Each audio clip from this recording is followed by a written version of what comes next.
Yeah. Okay.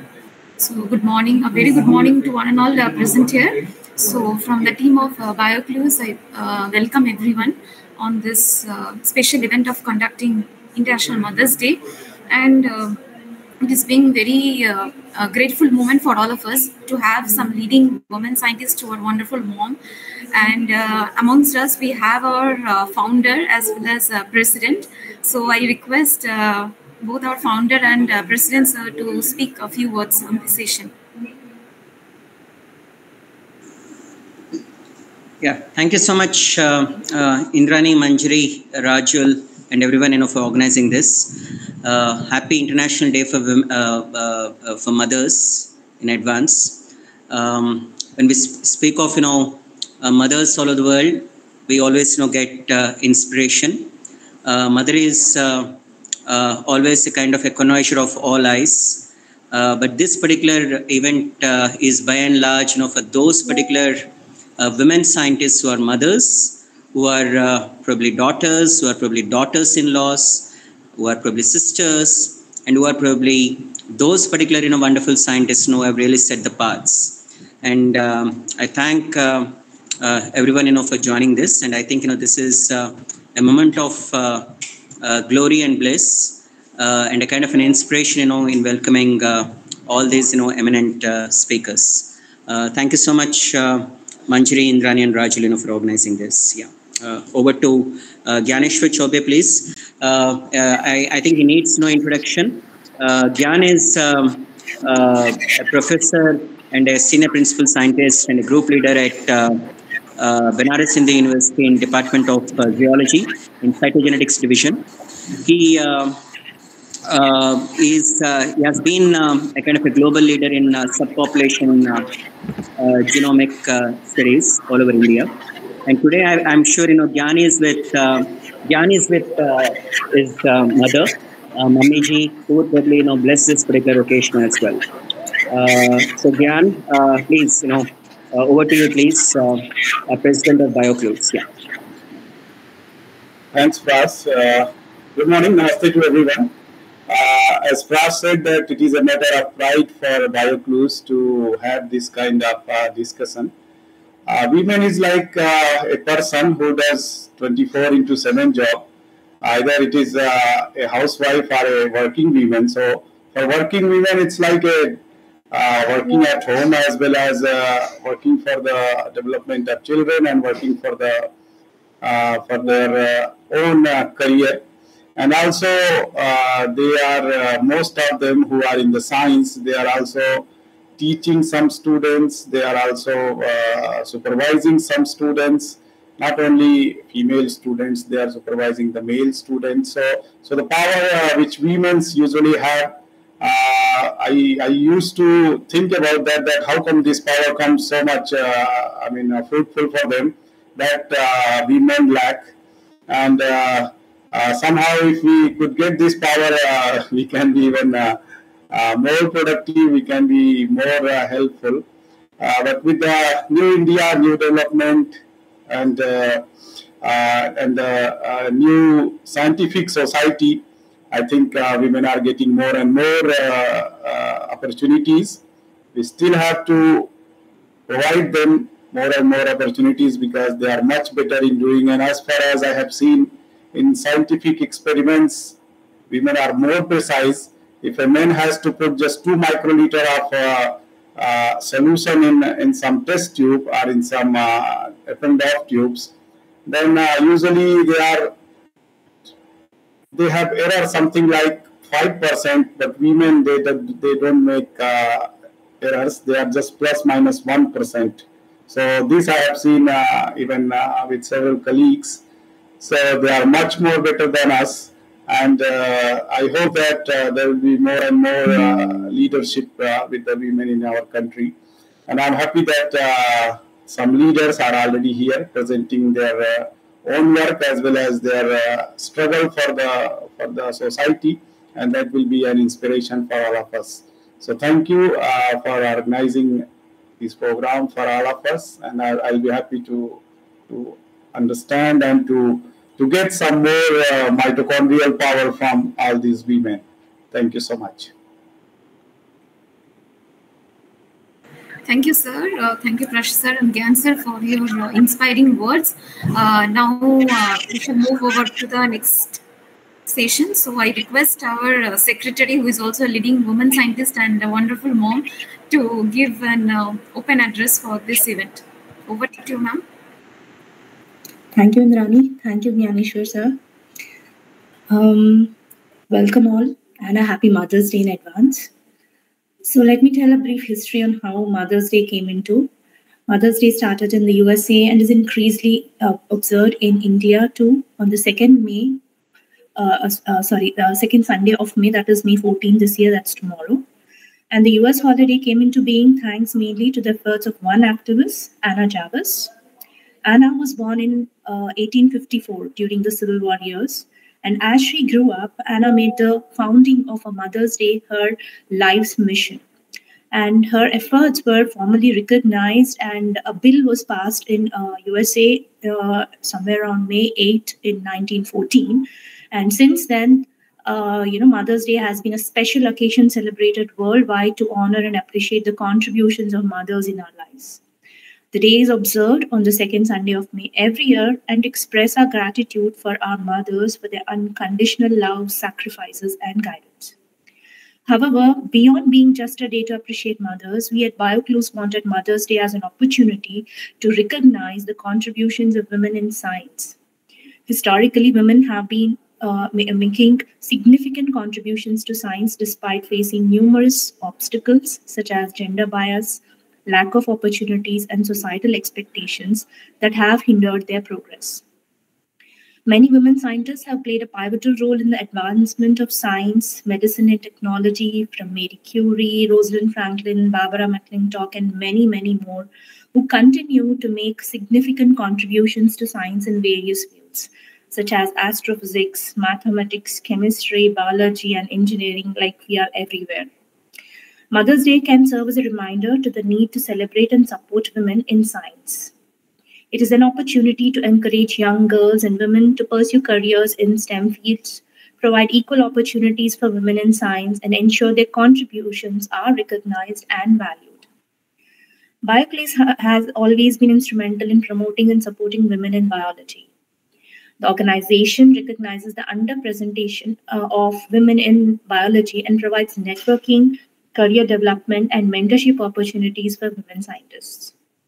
I want to personally thank Dr. Saranjeet Dhawan, who's an assistant professor, Department of Mathematics, University of Ladakh, Dr. Kavitha Thirumurugan, Professor, School of Biosciences and Technology, Vellore Institute of Technology, and Dr. Charu Lata, Principal Scientist and Head of the Inclusive Health and Traditional Knowledge Studies Division at CSIR National Institute of Science, Communication and Policy Research, New Delhi, who will share with us their journeys and experiences. Mother's Day is not only a time to appreciate and honor mothers, but also an opportunity to recognize and celebrate the contributions of women in science. Just as Nyan sir had said, despite the challenges they face, career mothers continue to excel in their professions and make significant contributions to their respective fields. They are leaders, innovators, and change makers, challenging traditional gender roles and paving the way for future generations of women. In short, career women are no less than superwomen. They can accomplish incredible feats, balancing their professional and personal lives while still making a positive impact on the world around them. Their resilience, determination, and strength inspire us all. By doing so, we can help to inspire the next generation of women scientists and create a more equitable and inclusive world. Thank you and welcome all for this brief session, just to give out a gratitude to our mothers because of the way we are, the place we are. Thank you. Thank you, ma'am, for such motivating, inspiring words. So without much delay, we will move over to the next session of the event. So now I request our first women's scientist speaker of the day to share her experiences. So before that, as our secretary has already given a brief introduction, I would just like to add a few points on her biography. So, Dr. Charu Lata, as she is one of the principal scientists and head of the Inclusive Health and Traditional Knowledge Studies Division at CSR in Delhi. She has been editor of the Indian Journal of Traditional Knowledge and Indian Science Abstracts. She is leading of the national initiative SBASTIC on the communicating India's scientifically validated traditional knowledge to the society, and she is also one of the honorary faculty at SIR. Dr. Lata pursued Ph.D. from the prestigious National Institute of Plant Genome Research and Jawaharlal Nehru University, New Delhi. Later, she joined ICAR NIPB, which was as an Inspire faculty fellow, and she has been a scientist at CSR NBRI. Apart from that, she has also received several prestigious awards. Some of them are Young Scientist Award by INSA 2014, NASI 2012, and then she has also received her Inspire Faculty Award at 2011 for her outstanding doctoral thesis work, and then third Woman Excellence Award. And this list continues on and on. So without much delay, I request you, ma'am, to please share your valuable time. Over to you, ma'am. So thank you very much, Indrani, for a nice welcome. So first of all, a very happy International Mother's Day in advance to everyone present here. And yeah, and I'm also very thankful to Bioclues for giving me this opportunity and inviting me at this platform to share my journey as a scientist and as a mother, or rather you can say, as a working mother in STEM fields. So yeah, so this is the first time like this way I'm like sharing my experience to everyone. I'm very much like I'm fond of I'm very fond of a quote from Sir Rudyard Kipling, that God could not be everywhere and that's why they have made mothers. So, and I totally agree with that, because I think mothers are like those sort of guardian angels with activated sixth sense. They can sense what is good, what is bad for their children, and they can know they have that courage to go that extra mile for their kids and family. So mothers, I believe that they're the strongest human beings on earth, and that is not an exaggeration actually. But at the same time, like mothers don't understand, maybe I would say they underestimate their strength. They do not realize that how strong they are. So sometimes, like for the sake of family or other things, they do not, mothers usually like they keep their career on side tracks. But I feel that they can like manage everything. I mean, like they can work also and manage their family well. It's just a matter of time management. And that basically that work life and personal life balance. So that is the key. Now, like as a researcher in science, I would say that this is very challenging. Like pursuing PhD or a career in research, particularly in science, can be very I would use the term taxing, because because of usually that long and unpredictable laboratory hours, and there might be field surveys, and so all these things, and if you're doing that after becoming a mother, that can be quite perplexing. Yet in recent years, we have seen a bloom in women who are pursuing their career in science. So amid that, unpredictable test results or delayed publications, writing that proposals or grants for funds, that weekend meetings, project deadlines. So all these are there, and amidst all these, like women and particularly mothers also have created. They are able to create and sustain a niche for themselves amidst all the scientific commitments. So that is quite commendable. But sometimes, like these scientific commitments may take a toll on their health or interpersonal relationships. So that should be taken care of. So if so now, like this is just a sort of a brief introduction, sort of like of my research experience that I'll be sharing now. So from where to start? So I would like to I'll try to tell you about my research journey, not research journey like how I choose this career. I'll try to start with my childhood, basically, because I think without that I'll not be able to justify actually like the person which I am today. So I was born and brought up in small towns of Bihar actually, and I'm older of 3 siblings. I have 2 younger brothers, and my parents, late Dr. Praveen Kumar Gupta, and my mother, so Anju Rani Gupta. So like they tried to give a kind of conducive environment to all 3 of us. They never discriminated between the children, like being a girl or boys. It was not there. We all 3 went to the same school. We had the same opportunity, and this I'm trying to raise because back around like 20-25 years back, 30 years back, all these mattered a lot.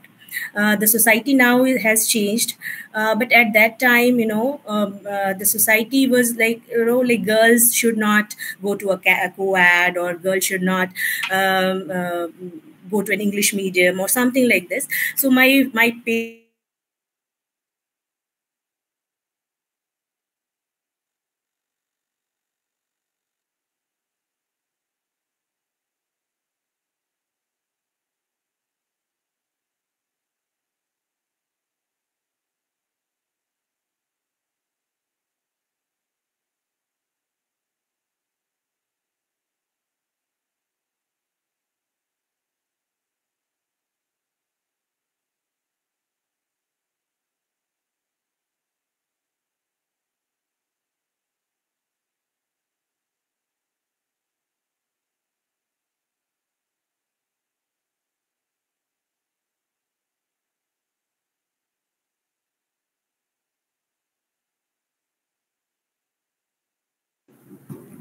Hello, it looks like a technical issue, Nirani, from Nam's side. Yes, I'll just call to her. Maybe she can rejoin one more time. Yeah, I'll just check on her. Yeah, I think she got disconnected.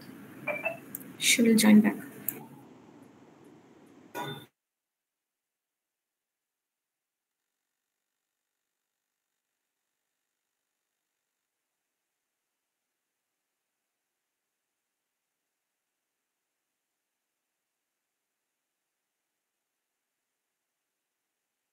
Now, after the meeting is over, please don't forget to give standing ovation. Let's give standing ovation, to all the mother scientists. Okay, I hope you'll remember that. Yeah.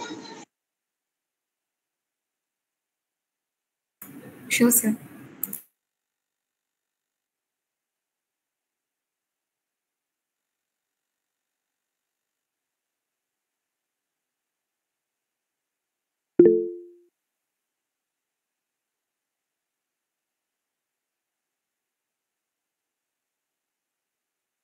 Inspired you to be a good scientist or a better person, please? Ansari ji?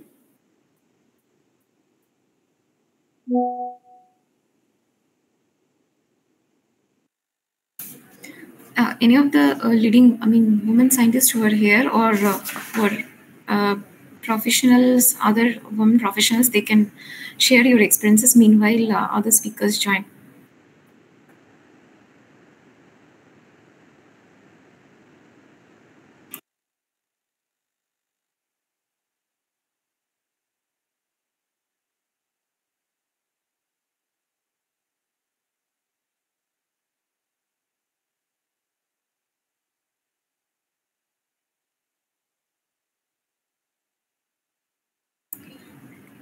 Yeah, there she joins back.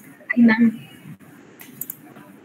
Sorry, extremely sorry for that. No, that's fine. That's fine, ma'am. It happens. Yeah, you can just thank you. So, okay, so where was I? Yeah, so I was talking about my childhood. Yeah, so as a child, I was very shy and introvert, and at that time, if you talk about career options, either it was engineering or medical sciences, right? Well, mostly it was like either a decent career means. For girls, it would be teaching or banking or a medical profession, and for boys, it would be like army or engineering. So I would say like I was also a part of that peer pressure, that herd mentality, and I also wanted to become a doctor. I really do not. I really do not have that particular idea at that time, like what actually I wanted. But it was like everybody was saying, and I thought, yes, I wanted to become a medical doctor, and that's why like I took science and everything. Though now I feel that yes, I was good in almost every subject. Except mathematics. So, and my teachers would say that she will go for UPSC. She's quite good at social studies and everything. But I wanted to pursue science because I wanted to be a doctor and all. And then in 12th, like in 11th and 12th, I opted for PCMB, mathematics and biology both. This was because like my father insisted that I should also study mathematics. That is very important. And I said, okay, though I dreaded mathematics at that point of time. And then, yeah, so I appeared for medical entrances and everything. And I also got 2 offers, not for the MBBS seat. It was for dental sciences. One seat from, I think, KGMU Lucknow, and another was some Ayurveda, BAMS in some college. But at that time, at that point of time, I wanted to study medicine only, the MBBS one. So I declined both offers. And at that, and also something was there, because I really do not know that peer pressure. No, that was extreme pressure at that time. I felt that was extreme pressure for me to write all those exams and crack those exams, and I think that that kind of pressure still exists on kids today also, like who appear for all these kind of competitive examinations. So it was like I cannot sustain that kind of pressure, and plus maybe like MBBS is all about I thought later that it is all about human body and blood and everything, and I cannot sustain I cannot tolerate all these things. And somebody told me about that you can pursue your career in agriculture sciences with fellowships and all, and out of like I don't know what happened. I just filled up the form and I appeared and qualified that. It's usually conducted by Indian Council of Agricultural Research, ICR. And since I had declined the BDS seat and the BAMS seat, and I had qualified for this also, for the agriculture, BSc agriculture, so I thought ek baar ja karke dekhte hain what happens, and I went on and I took admission. And I would say like that was just a decision, like that was not a very thoughtful decision that I took, that I'll study BSc agriculture. But I think that particular decision was maybe you can say my destiny or so, because that actually changed my whole perspective. I studied BSc agriculture at Assam Agricultural University, Assam, Jorhat. And that was the best 4 years, nostalgic 4 years, I would say, of my life. I could closely work with farmers, work with local craftsmen and all, and I could understand their problems. And at that point, it was like very clear in my mind that I wanted to do something in agriculture field only. I do not want to do any medicine, nothing. Agriculture has to be there, and that to higher studies in agriculture. I didn't want to go in banking. I didn't want to go in your this one management and studies, because most of the agriculture graduates, they were doing all this stuff. But I was pretty sure that I didn't wanted to do all these things, and I would like to pursue something in research. So after that, like I was a university gold medalist there. I was receiving a scholarship throughout my graduation, and then I appeared for your MSc examination again. So it was an all national level examination that had qualified with fellowship, and in fact I qualified 2 exams. One was conducted by JNU, another again by ICAR for pursuing MSc, and I chose a good institution with less fellowship, then higher fellowship with a lesser, like not so good institution. So I went on with a DBT fellowship for post graduation at GB Pant University of Agriculture and Technology, and there I pursued MSc Agriculture in Molecular Biology and Biotechnology. Again, like those 2 years actually shaped, because that opened up the environment for like more of research. I could work in labs, real lab. We had a 6 months dissertation at the college itself. Like I was trained in molecular biology, did cloning for the first time. So all these works was quite fascinating, DNA isolation and running them on agarose gel and all. So this was quite fascinating, and it was almost clear, and I was quite sure that I wanted to do PhD. And then I appeared for all those, again, those exams, CSIR, JRF, and GATE. So I qualified all of those, and but then suddenly, you are MSc, and then again you want to do a PhD for 5 years. So parents were like quite perplexed that way. Again, she's going to do a PhD, and I know she's going to study for another 5 years. And they said, why don't you, do a teaching job? Why don't you take a teaching job in any college and all? I said, no, I want to do PhD at a good national level lab. And I was fortunate enough that I got selected at National Institute of Plant Genome Research. I worked with Dr. Manoj Prasad. I was his second student only. So he was also setting up his lab at that time. So yeah, I was given a topic to work on foxtail millet. Now it was all on me that what kind of work I do. It was just that on foxtail millet you have to write a project, and you have to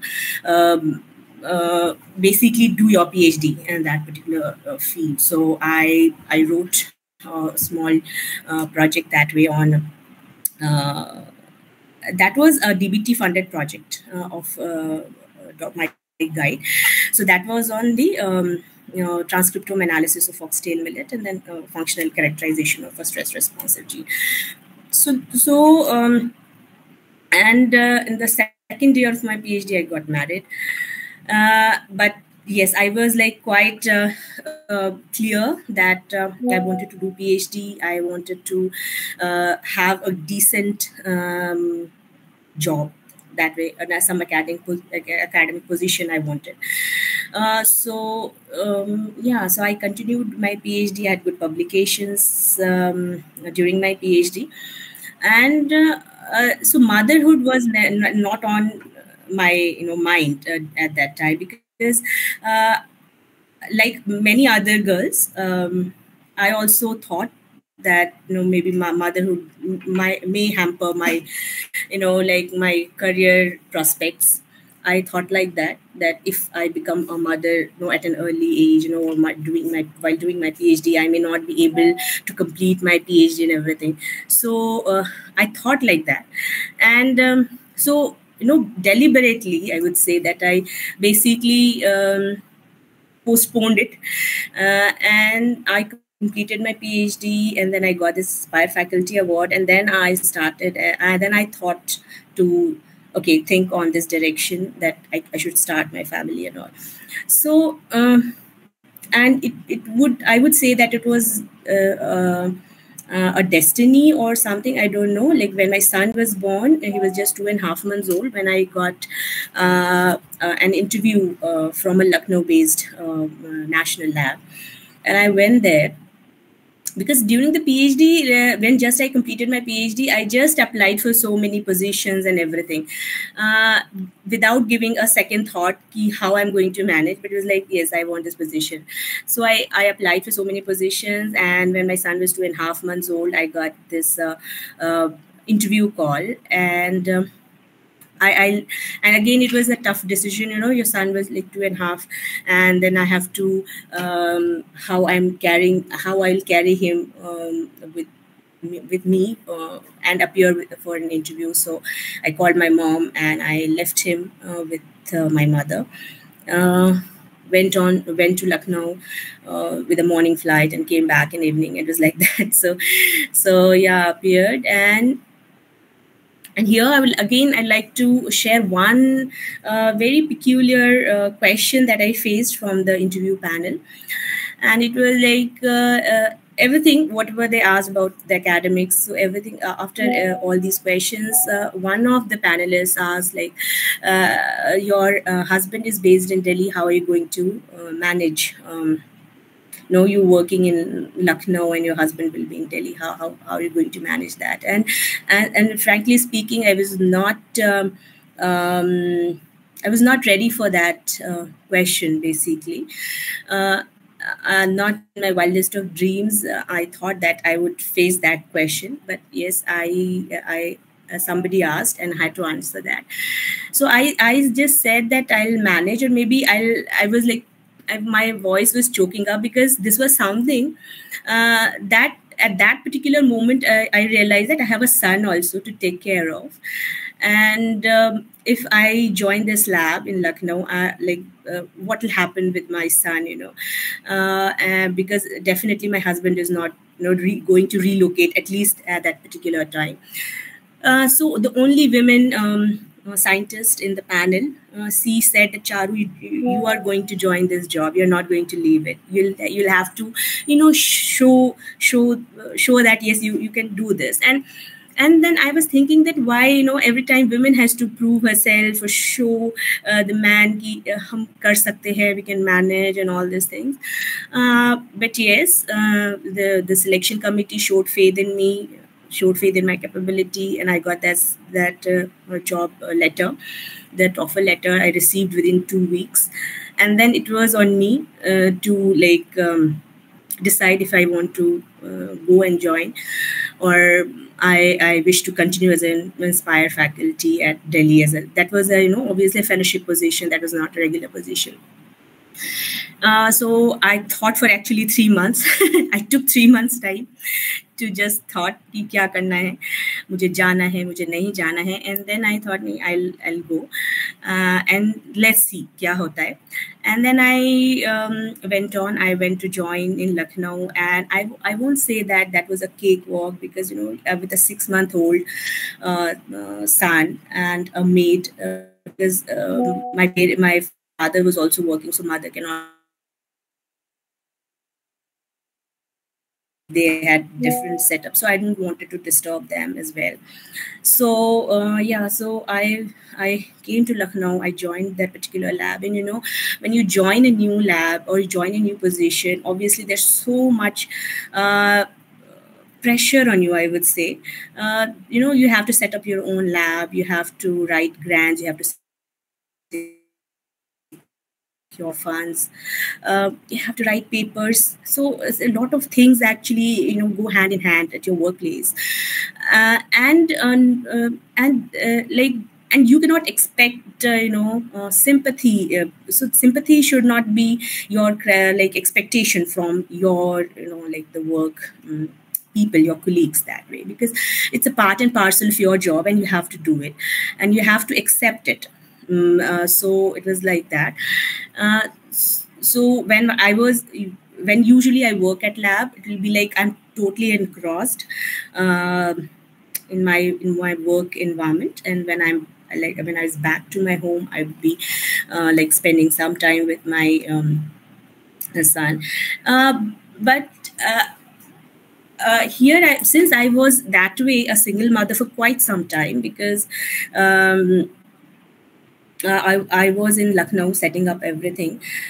So, I learned driving because I never drove. I never, learned how to ride even a bicycle. And I learned driving. I kept a car because I know I have a child to take care of, and I must be, like self dependent that way, because I cannot rely on every time booking a cab or asking your neighbors to go for errands and all. So so I learned driving. Then I learned a lot of things to manage, fixing things, ACs, geysers, all these things, because all this stuff I never cared for when you're living with your husband or with your family. All these things, because these are small things, very, very petty things, but sometimes these all can be overwhelming for you. Something kuch bigad gaya, AC bigad gaya, abhi kya karna hai? Oh, you have to call some guy to fix it and all this stuff. So it was all there. And I quite successfully managed everything. But what actually I missed was, like, I had to actually give up on a lot of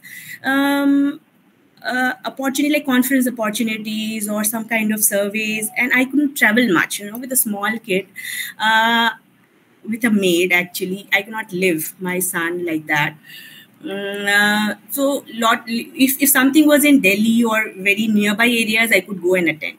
But it was in, like, let's say, Kerala for any conference, I'll just drop that, because I really cannot afford to travel that much so far, leaving my son behind alone. So all these things were there, so that I was missing. And then I was also, sometimes it became overwhelming also, because I thought that, oh my God, I don't know what I'm doing in my career and I don't know what I'm doing in my family life also.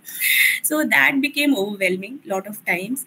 And but and I think that I didn't realize that what I was doing, and actually I was doing quite good, because since I had to rush back to home after 6 p.m, so I would, like, focus all my energy ki abhi sab khatam karna hai mujhe, and I don't have time to waste, not a single minute to waste at a lab. So like, each and every minute I just tend to fully utilize. And then because when I am at home, it's like, it's a family time, so it was like that. And then I had an opportunity to move to Australia for quite some time, for 3-4 months, on a fellowship. And at that time, my son, he was not even, like, I was only 3.5 years or so. So he went on to stay with his father. And again, everyone was saying, oh my gosh, she's going to Australia, leaving his, her 3.5 half years son behind. He'll not be able to see her for such a long time and all. But my husband encouraged. He said, no, you should go. You're getting this opportunity. So I went there. But when I came back, actually 2 things happened. One was, like, my husband got him admitted to a very good school in Delhi NCR. So this was the one thing that happened. And another thing that happened was, like, when I came back, and after a few months, like, I conceived again. So these 2 things happened, and I was like, I don't know what I'm going to do. With the second child in tow, I really cannot travel that way. And my son, since he already got admission in a good school at Delhi NCR, so he also cannot travel, and my husband cannot travel with him that frequently that I used to travel, because I was, like, traveling usually with my son when he was not in school. But once admission, with a formal education starts, it becomes difficult to travel. So my daughter was born. And so after that, I thought that now I do not want it to. I don't know where my ambition gone, actually. Earlier, I thought that I'm very ambitious and I want to do this, that, or a lot of things. But then with 2 kids, one with me, another with my husband, I thought that it's better that one should make a move, that family should be together, because kids, then it is all about your priorities, what your priorities are. So I have just already told, like when I was doing PhD, my priority was PhD, and I wanted to a good academic position, and for that I delayed my maternity, like motherhood and all.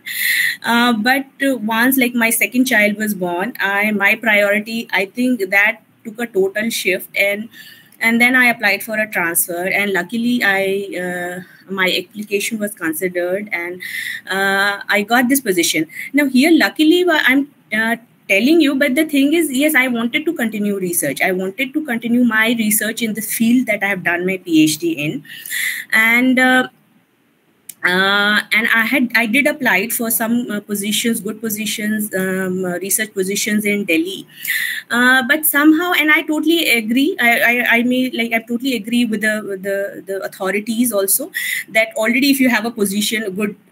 Because already government jobs are very less in India, and if you are doing you are already having a permanent position, the selection committee again doesn't want you to give another position, another lab. It's very rare actually, because they might get they would like to give opportunity to other upcoming talents. So yeah, so I totally agree with them.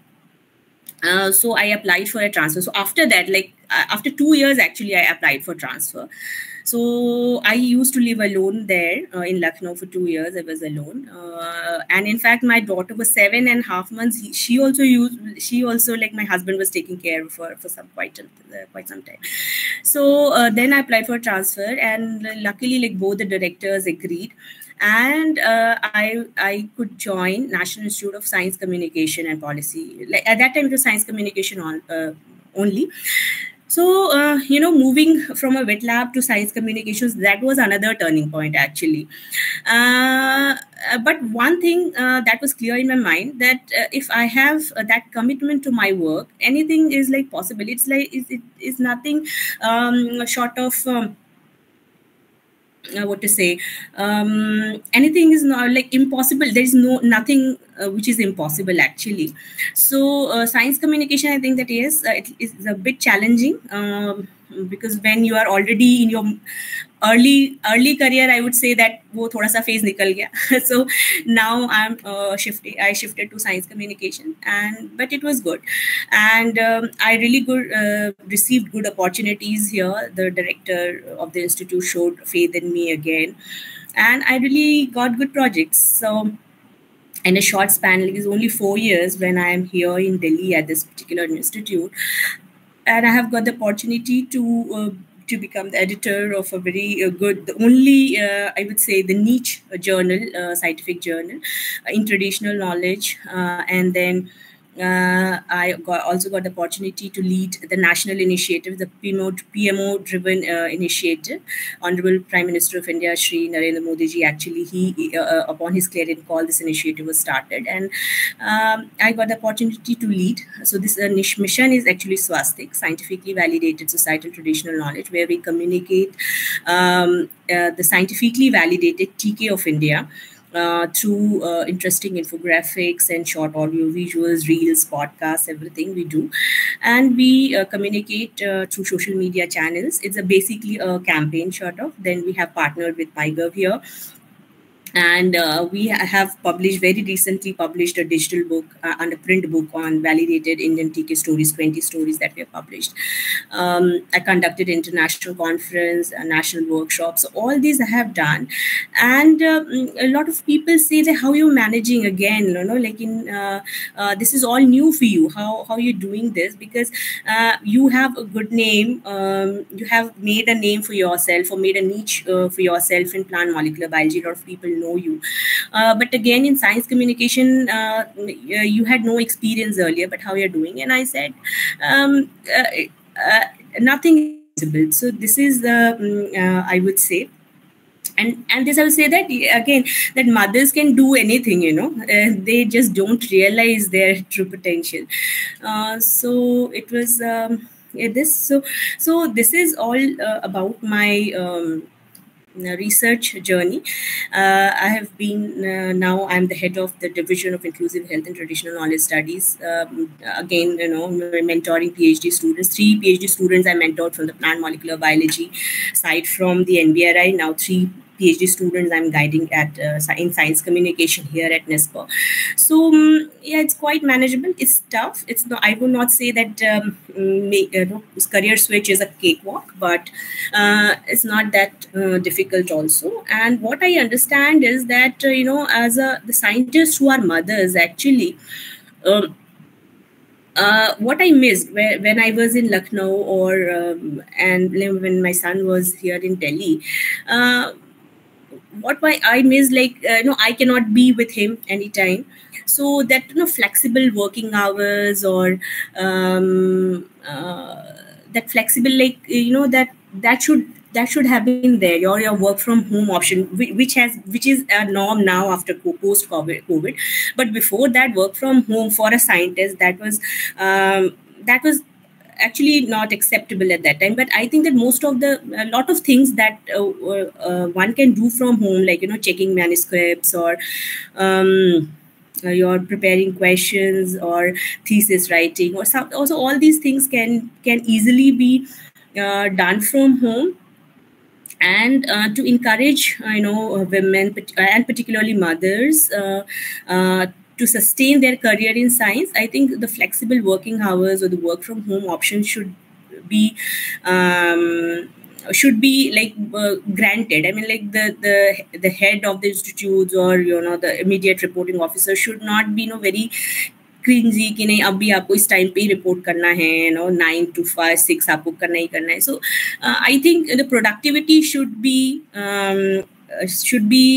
priority rather than that spending that time in office and commuting. So I think the top management should actually take care of these things so that like mothers can actually work. And one more thing, usually the mothers are good at time management, but they're very poor at guilt management, so guilt is always there. So if you want more productivity from mothers, try to erase that guilt from them. And erasing guilt is not easy. So if you give flexible working hours or work from home assignments to them, so that will be more easier to take care of their kids, also to take care of the elderlies also, and and they'll be like happy to contribute to the nation's growth also.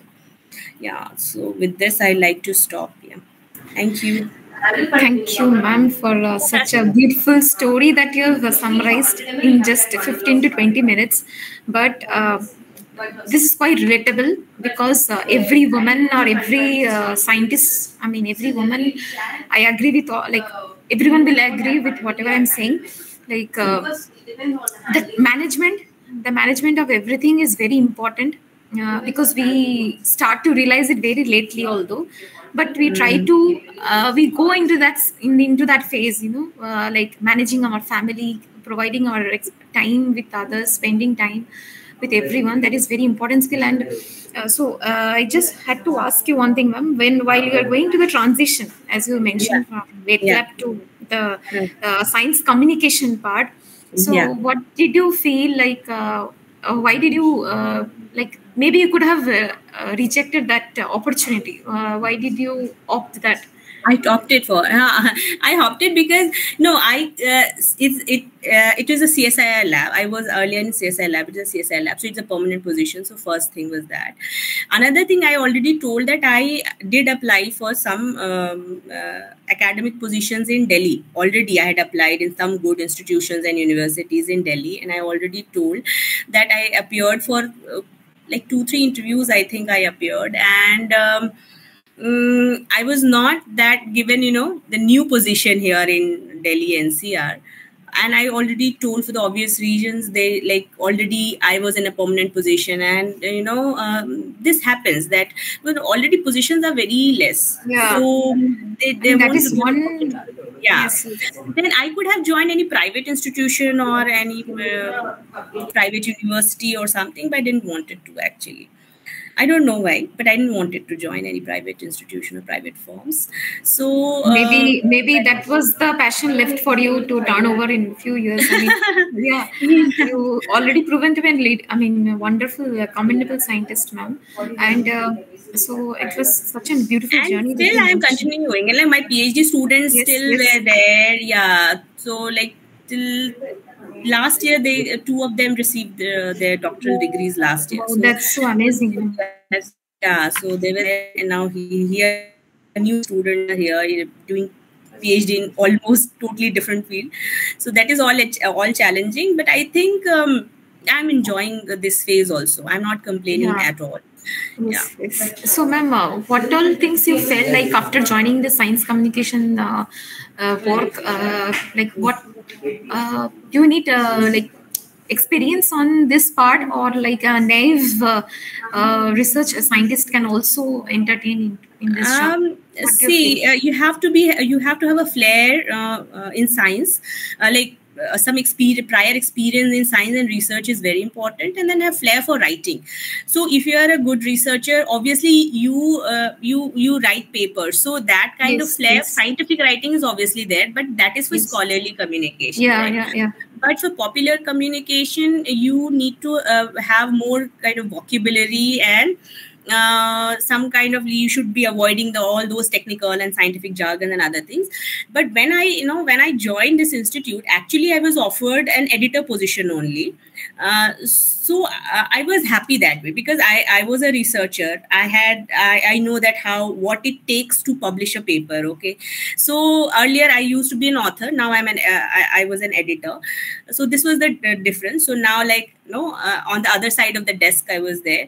But since I was an very active researcher, so I knew that how to interact with reviewers and authors. So that was not very tough job for me. Like, that was not very tough for me. So initially, like 1 year, I had full editorial responsibility only. And then this swastik happened in 2021 actually, and then actual science communication started. But I'm very thankful that I had a very good team here, that I was able to create a good team. So all the management and coordination part I look at, all the content writing part I look at. But the social media campaign part is looked upon by another scientist and the project staffs. So who are good at social media management, creating reels. Like, I had a general question, like, ma'am, so the way of writing, as we are coming from a research science background, so the way of writing will be totally, I mean, it's to be different than that of what we publish a paper. Yes.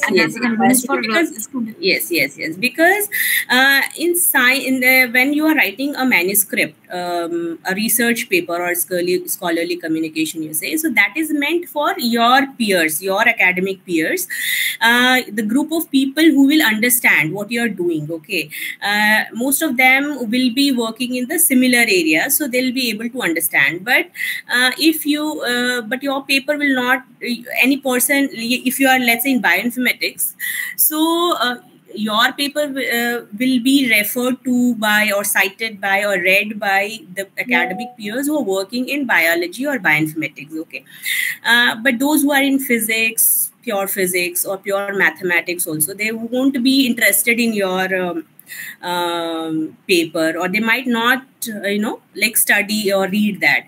But if you communicate your paper through a popular blog or write-up, or through any popular magazine. We publish Science Reporter and Vigyan Pragati from our institute. So that is meant for general public and through all the masses. Even school children will read that. The college students, even homemakers. So that we have to class, make it very interesting. Yes. In 11th and 12th standard, like, I started my writing skills from there. So at the Telegraph, that time we used to have every Thursday one separate from publishing from Telegraph only. We used to have the Telegraph for school children. So that was during our school times. We used to publish small write-ups on that.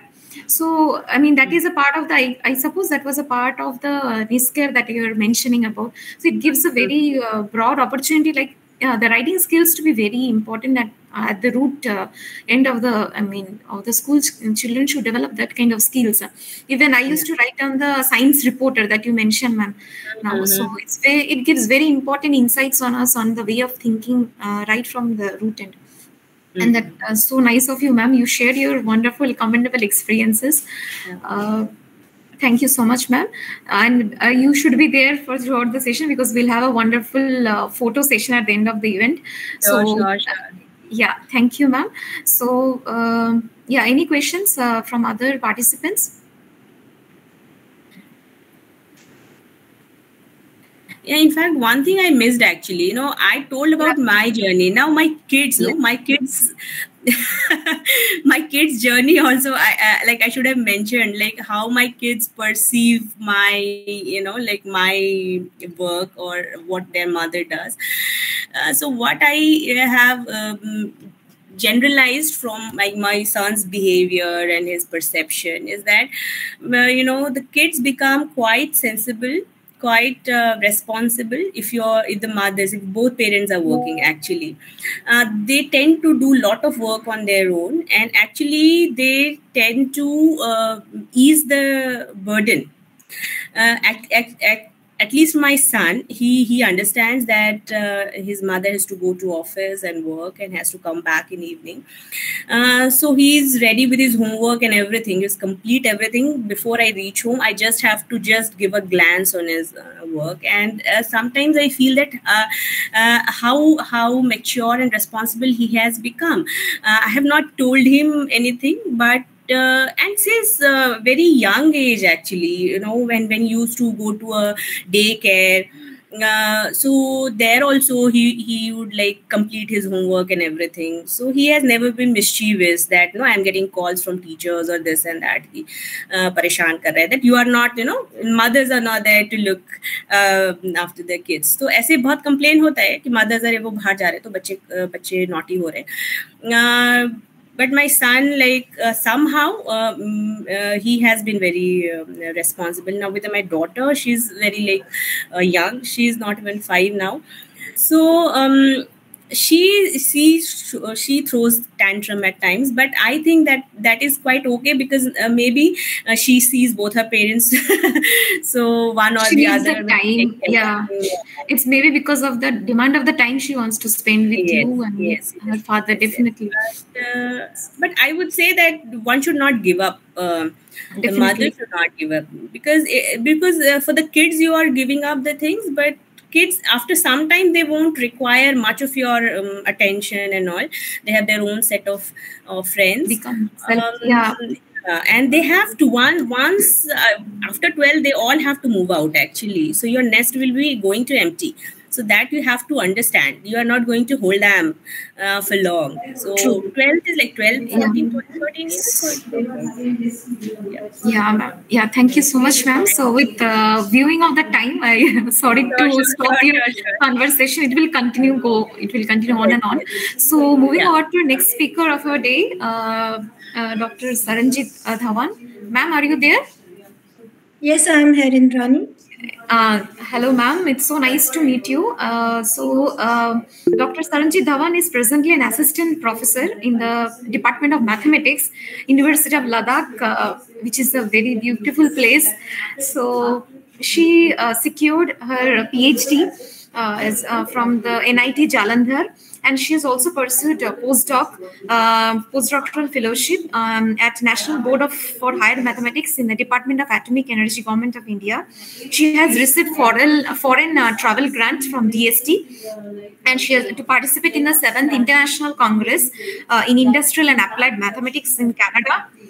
After that, she has also been selected as a funded participant of NSF CBMS Research Conference in Mathematical Sciences, non-linear water waves with applications to wave current interactions and tsunamis at Department of Mathematics, University of Texas. She has also been funded from ICN Institute, Hyderabad, and she has also received a foreign travel grant from CSIR. And apart from that, she has also been awarded with several professional membership awards, such as from Indian National Young Academy of Sciences. She has been also member of Indian Mathematical Society, shares an in number of list of her memberships and work experience and funded publications.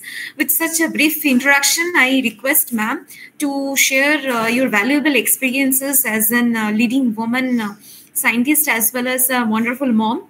Over to you, ma'am, please. Yeah, thank you so much, Indrani. Am I audible to all? Yes, perfectly, ma'am. Yeah. Okay, that's fine then. Indrani, thank you so much for such a wonderful description about me. And first of all, I would like to thank Bioclues also for giving me this opportunity to discuss my experiences.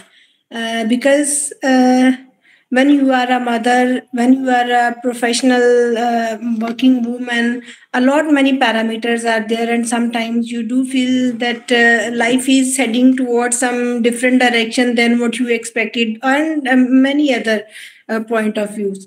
So let me begin with my career, that how I reached to this place. I was born and brought up in a business class family, fortunately. So never ever expected to be a working woman, because never saw my mother or any of my aunts in professional life. They all were household ladies. They used to take care of the household activities, and we being kids enjoyed our studies and everything. And also I was the youngest among all the siblings, so obviously very naughty and a different kind of child. But as the time passed, I met with some wonderful teachers in my college specifically, because when I talk about schooling, it was quite normal for me also. Then I was in college, I found interest in mathematics in the class 11th and 12th specifically, our teachers. They taught us mathematics in such a wonderful way that I thought to carry mathematics as my career. So I did my BSc and MSc from Guru Nanak Dev University, Amritsar. Basically, I hail from Amritsar. I was born and brought up in Amritsar. I completed my masters with Guru Nanak Dev University, Amritsar. Then, after completing my masters, since I was from a business class family, I was around 22 at that time. So everybody was of the opinion that I should get married. So my father, I still remember the day it was my MSc final year examination. So since my examination were about to over, so parents were more specific towards my marriage. So they wanted to fix it. So I got to know that my father has to go to see some boy day after tomorrow. So though I was preparing for my examination, but I was, crying, and my tears were falling on my notebook. I still remember it was examination of mathematical statistics. So I was worried that I'm getting married and my life is going to end, because I was not happy with marriage at that time. Maybe at that time I was expecting myself to proceed towards higher studies. So I was not at all happy with the marriage. But since you were at that age that you could not stop your parents even.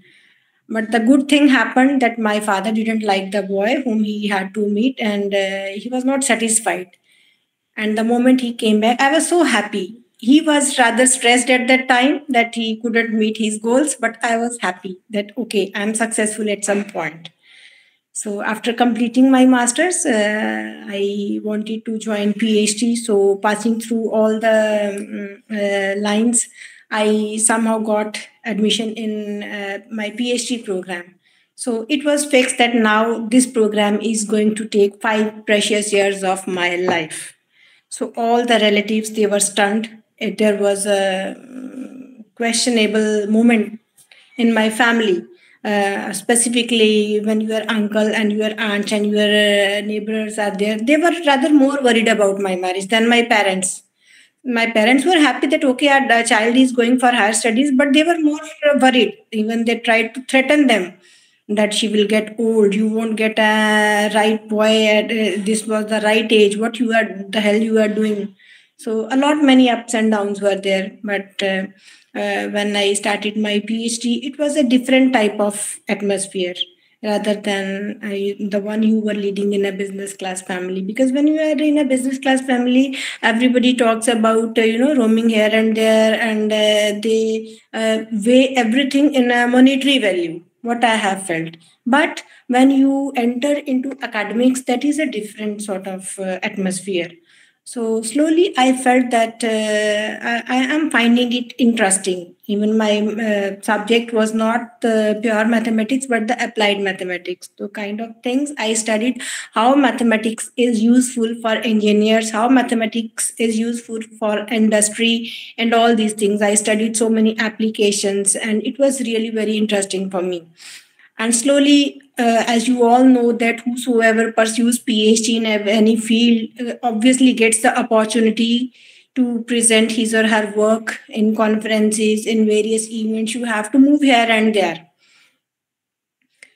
So earlier in my beginning years, when I was in the second year of my PhD, I had to travel to various places, and my brother used to accompany me because I was supposed to be the youngest child. So they didn't feel that I can go independently. Even I was not having that much courage. So he used to travel along. When suppose I have to go for a 1 month summer school at IIT Bombay, he used to go with me. Then he used to come back. Then the moment after 1 month that school is over, he used to reach that place again to pick me up. So that way, I used to have traveled twice. He used to travel 4 times, leaving his small kids and all that. So, and slowly, then I have to travel abroad also. Then at that moment, that was a crucial moment for me. For the very first time, when I had to present my work at USA, and that was a very troublesome moment for me and for my family even, because I was around 24, 25 at that time when I got the opportunity. I got the grant from CSIR to present my work. I was happy, but my family was scared, and all others, they were worried that how she will manage, whether she, even there was a question, and if I go to USA, whether I will be back or not. So many of the relatives, they threatened my father, she may not come back. So he was also worried because it was the very first experience for my family also. But the moment I completed my work, I came back after 6 days.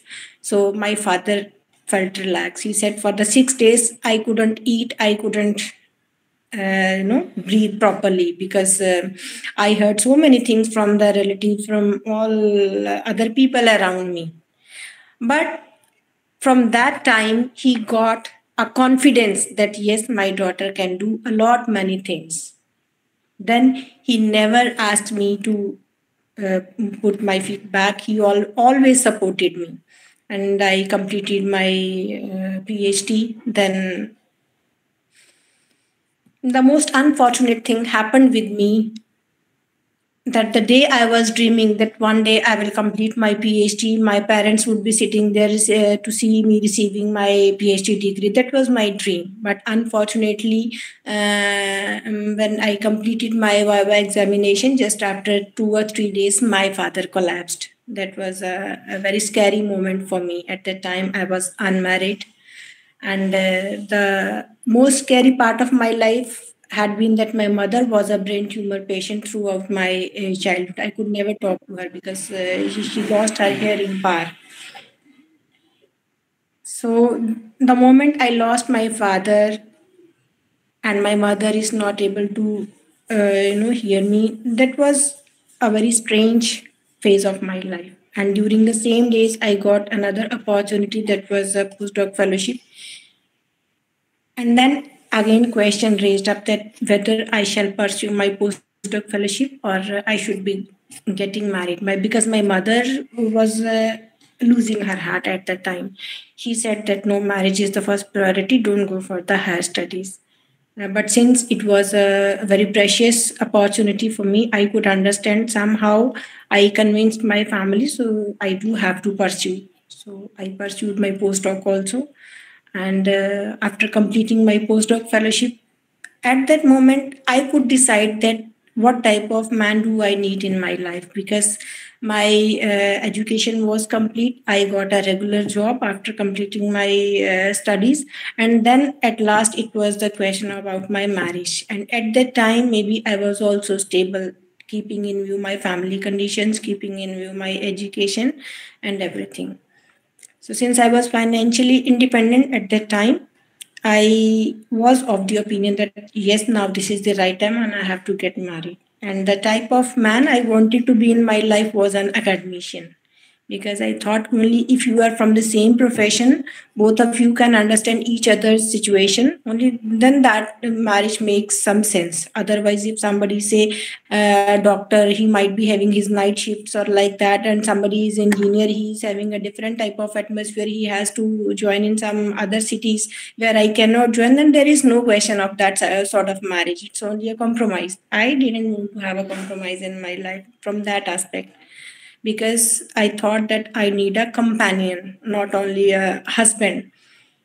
So, with the grace of God, I got the man. He is my husband right now, Dr. Sudeep Kumar. He is working as assistant professor at Central University of Haryana.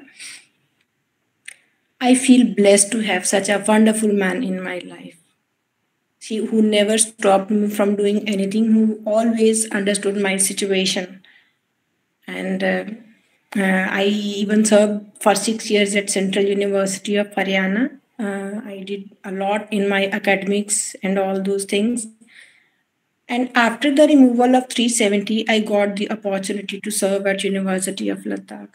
That was a difficult phase of my life also, because I had never ever thought to visit Ladakh even for spending some holidays also. Never ever thought of Ladakh. Heard a lot about Ladakh, that it is very difficult to survive there because of high altitude. We could never think, because there were some issues. Even my husband faced some health issues during COVID times. He was caught by COVID 2 times. Also, he suffered from some heart ailment. So that was a very crucial time for me to go to even to think to go to Ladakh, because I had my daughter. She was 5 year old at that time. But since it's a question of your career, your opportunities, and a lot many things, you have to take the decision. Then I kept everything on my husband. Whatever he says, I'll do accordingly. And he said, "You just go ahead. Don't look back." He supported me that way. So I joined University of Ladakh. And whenever I talk about University of Ladakh, joining University of Ladakh, it's a really difficult place to survive, especially for the people who belong to plains. It's okay for those who are already habitual of hilly areas or those who are native of the nearby places, but for us, it is really difficult, because you face so many difficulties related to your health issues, and how to manage the things at such a far off place. You cannot take anything from your house. You have to manage everything there. So my daughter, even for the very first month, she was shocked, because during the COVID times, I was already there with her for 2 years nearly, because work from home was going on. And so my child was habitual that mama is always there with me. And the moment I shifted to Ladakh, for the very first month, she used to fight with her grandparents that you have sent me, my mother, somewhere else from where she will never come back. And now you are not telling me the truth, what exactly it is. She used to doubt her father, her grandparents, that something has happened really bad with me, and they are not letting me know where my mother has gone. Though I used to talk to her on video calls, etc., but she could not understand. And obviously it was a difficult phase for me too also. And after completing 1 month, I came back and I met with her. At that time, I still remember that moment. She just came from her school and she touched me, like to feel whether this is original mom or it is some dummy. She could not believe that her mother is there in front of her. Then she slowly hugged me and she didn't utter anything, neither she cried. So that moment I felt that what is going on inside her, that was really a very hard time for me to believe. I stayed with her for a few days. Then again, obviously, I had to rejoin my duty. And this way, I used to come after a month or after 3 months, like that. We somehow managed. So, being a mother and being a working woman, all these, as Madam Charulata has already explained, that it's not a cakewalk, it's not that easy. Obviously, you are fighting with your mental health also. I will specifically mention because I have suffered a lot because of so many issues related to your emotions whenever it's her birthday. It's like now in the month of March it was her annual day, and she wanted me to be there because she was about to perform in the annual day, and I had to take leave. That specifically I have to go to my child's annual day. So everybody was so surprised. We are going for only a school function. I said, no, it's not only a school function. It's a question of my child's mental health. How she will feel that when the moment I am performing on stage, my mother is sitting in front of me. That way she would gain a confidence. And the year-long distance she has suffered, she will forget all that. So I could understand her feelings, and somehow I could make it possible. I reached on 29th of March, and I could attend her annual day also. That was a wonderful day for me. And what to say, even the last week, she said, Mama, there would be Mother's Day celebration in my school, and I have to make a cartoon for Mother's Day. So I said, okay, you can draw the cartoon, but I could feel that she wants me to be there since it's Mother's Day. So that was a special day for a child. Maybe I'm mature enough. We don't feel that much sensitivity of a day that, okay, it's Mother Day, it's Father Day. There are so many days being celebrated. So it does not matter for us maybe. But for a child, it was a Mother's Day. So I could feel the essence she's feeling. So even with the grace of God and with the grace of my, you can say, employer also, I could find some time, and I traveled. I just reached yesterday home. So today it was her parents teacher meeting also. So earlier I thought that I have promised Bioclues to discuss my experiences, but now in the morning I do have to go to her school also. So this even correlates with my topic that earlier in the morning I performed my motherhood. I had been to her school. I could manage with all the things, and hurriedly I came back by 12 because I had to be here in the meeting by 12:20. I was supposed to be here. So right now I am here, and even today night I have to travel to Guwahati for some academic work. I will be back after 2 years from 2 days from Guwahati. Then after staying for a day or two, then again I have to do some academic activity at some other city, and maybe I will be going back to Ladakh. So it is even my child is feeling that, Mama, where are you going? Why don't you stay with me for so many days? Even she is planning to spend her summer vacations.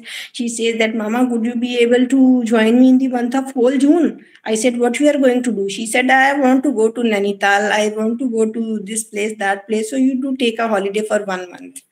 So in Ladakh, there are no summer breaks because summers are not there. So we do have winter breaks, that is from 15 December to 15 February.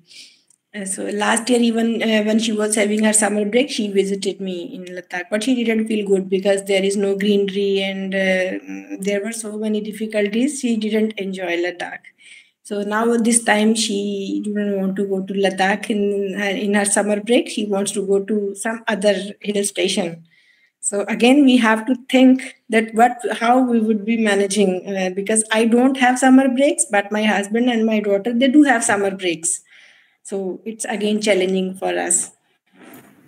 Apart from that, what I would like to say that what change I have felt in her since when I have left her with her father and grandparents.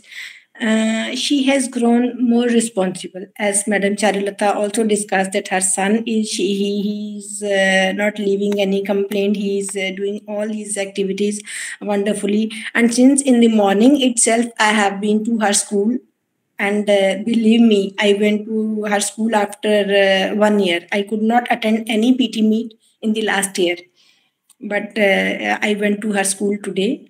Since I was here, unfortunately, it was the day of meeting, so I wanted to join. And each and every teacher uttered the same sentence the moment I entered to any teacher. They all said that she stays silent, she does not utter anything, but she is very sincere, very obedient, keeps neat and clean, does her work wonderfully.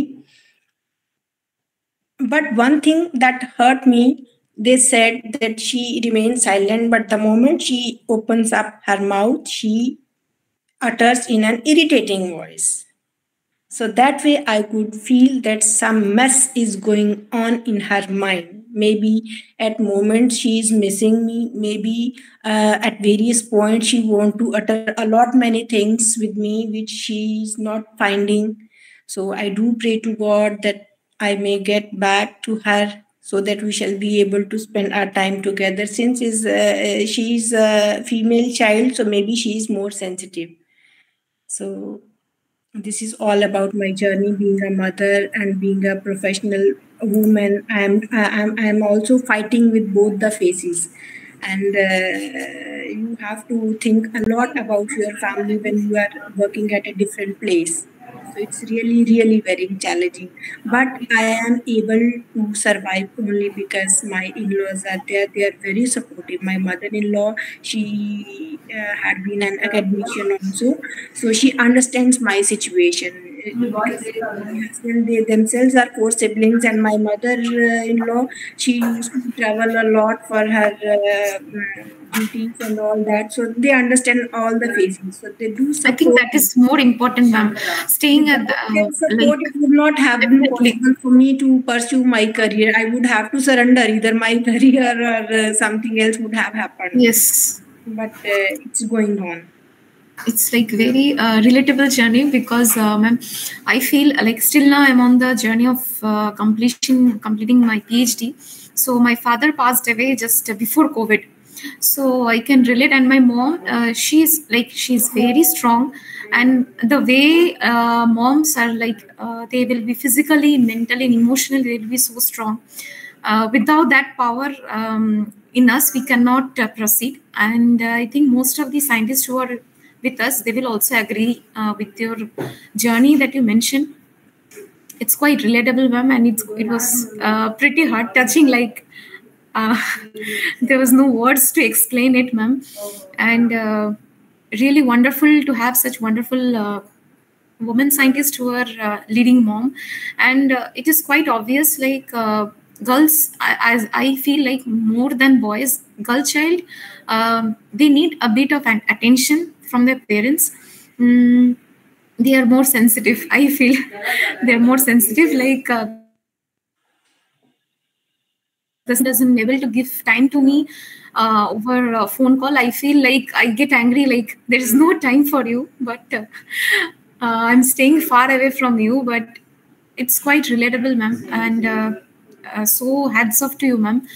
And one of the key thing that I feel is believing in yourself can only make up to travel through this wonderful journey. It was so amazing words that you shared. It was quite heartfelt, heart-touching. So be with us, ma'am. We'll take a photo session at the end of the session. Be with us. So now moving over to if participants have any other questions to ask, you can just ask to ma'am. So I think we didn't discuss any that sort of stuff that it should be questionable. It was all about the experiences. All mothers are facing, and exactly. somehow it is relatable with each and every story. Only 19-20 का ही अंतर है. Everybody is fighting with his or her situation.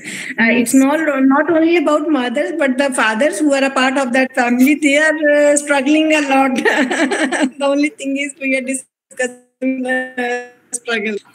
They fight a lot. The way my husband, he cooks, he gets my daughter ready, he's doing all the household chores.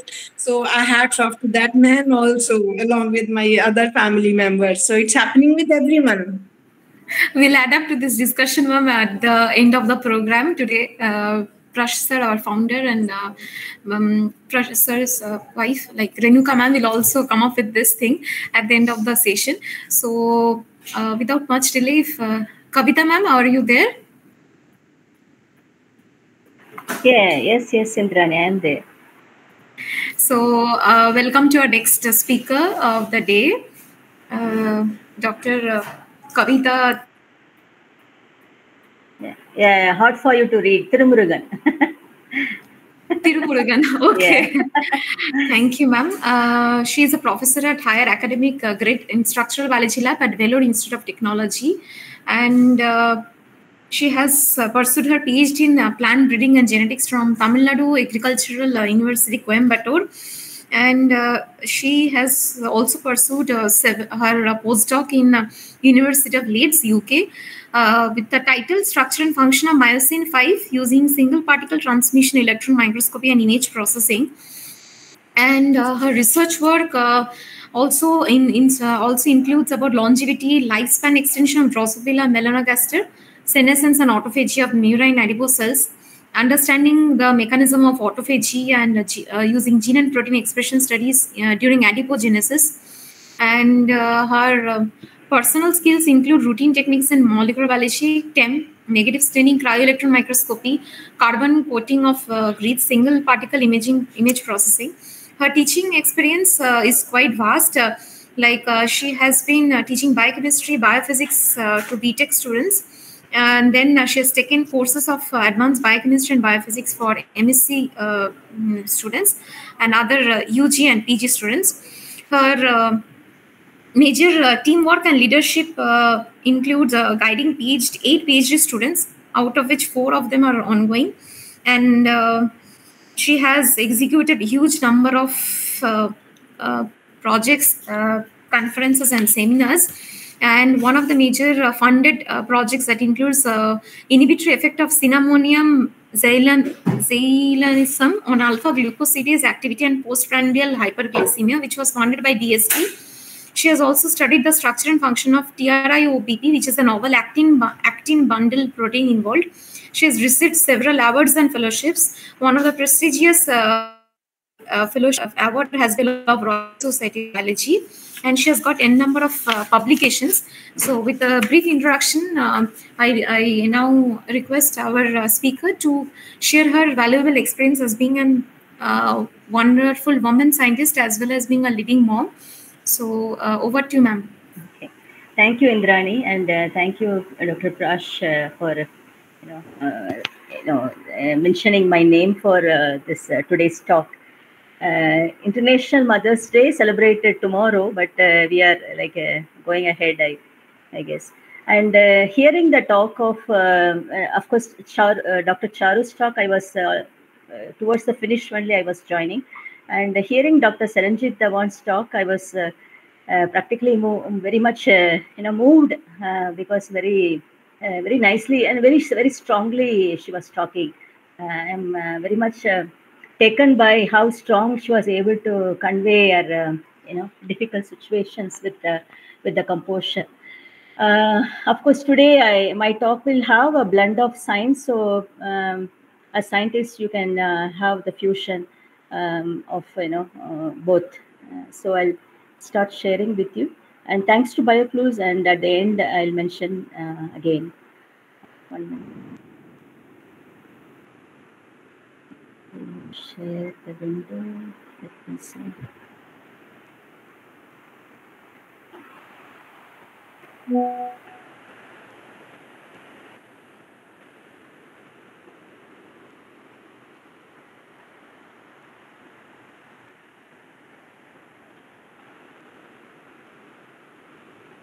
Can you see? Yes, ma'am, it's visible. Oh, okay. So okay. You can just a minute, ma'am. You can make it in full screen, a slideshow mode. Oh, it's not in full screen. Okay. Let me share again. Is it coming? No, ma'am. Okay. Do you want me to share the screen, ma'am? Is it? Let me try once more. Just. Okay. Sure.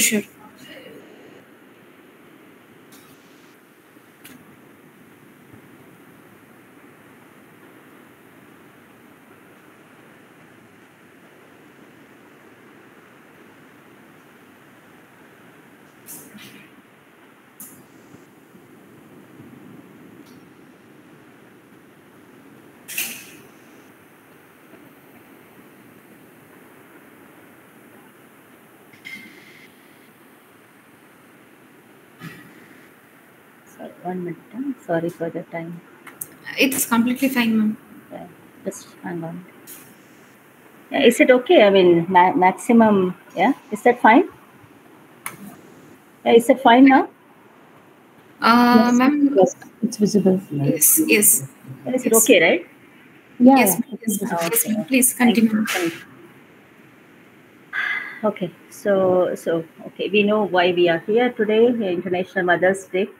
A big word for a mother, but how much the weight we carry, we don't know, because most of the time we don't think ourselves too much. Also, we carry doing our work, right? Okay. Mother's hug lasts long after she lets go. Right? That's the same feeling I get every time I hug my mother and leave her.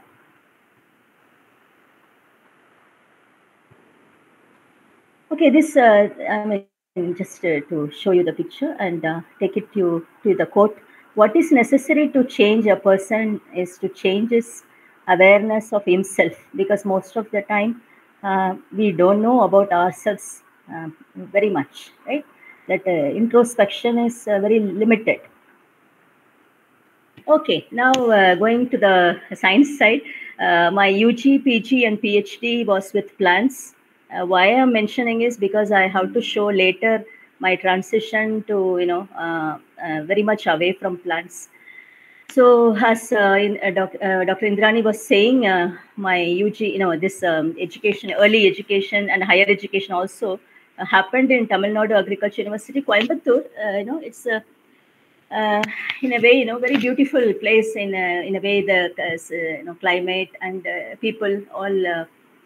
And apart from nice agriculture field, you have much space to explore your research. So I enjoyed my 10 years there. Still I feel like going back to Coimbatore. Because of this. And the campus is very beautiful.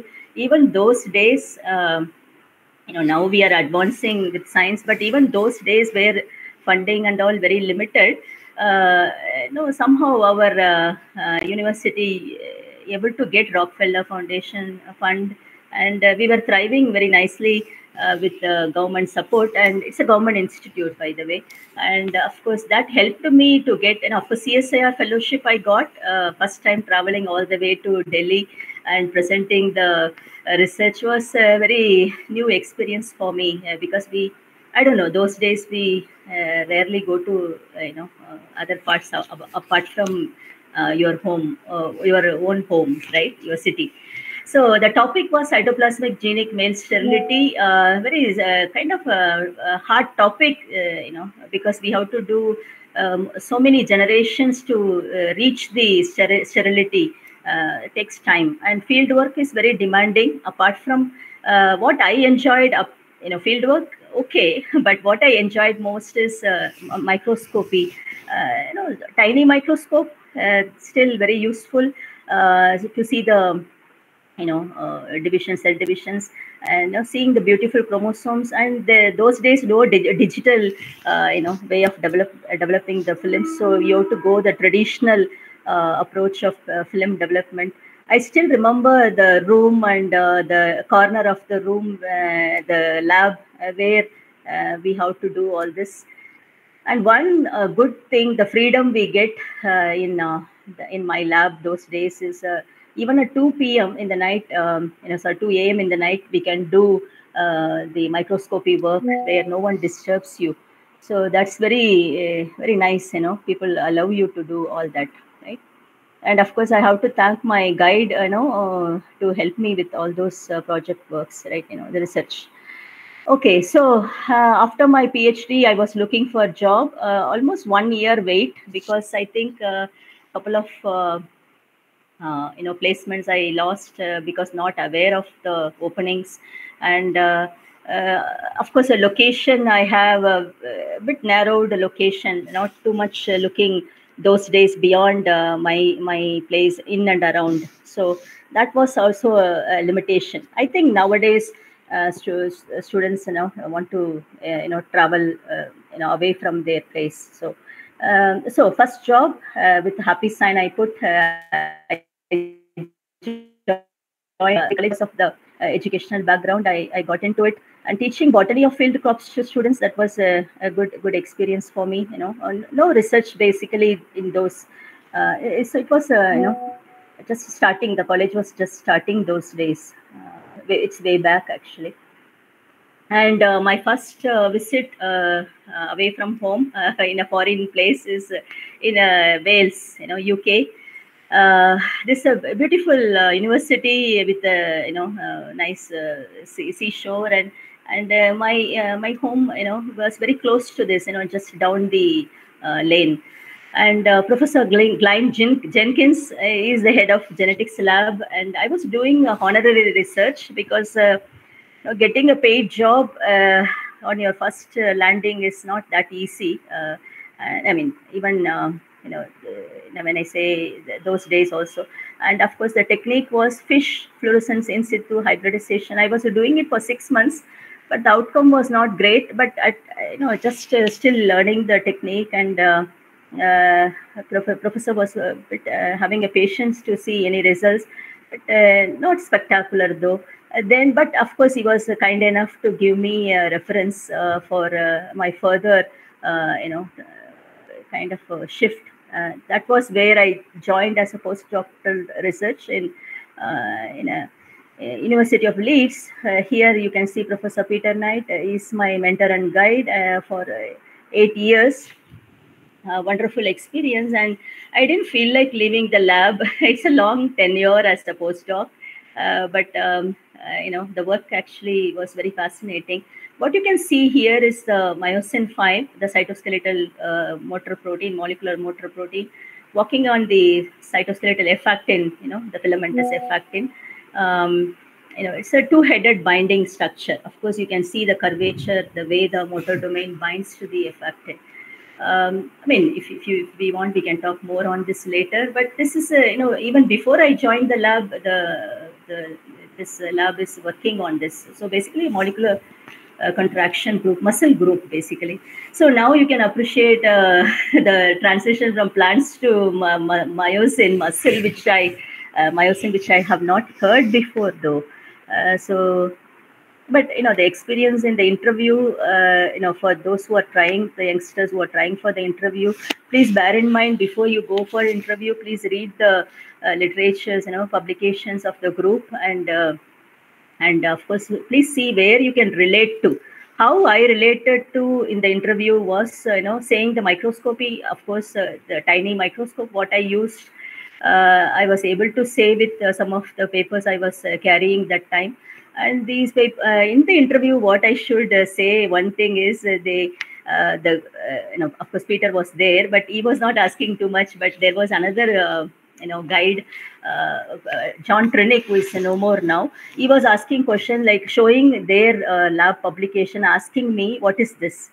Can you say the figure? Can you find out the signal from the noise? Because, we are not used to retrieve the signals in a noisy picture at a high magnification. Because I gone through the publication before, I was able to say what that was, even though I don't have any idea of myosin or actin, as I am a plant person, basically, right?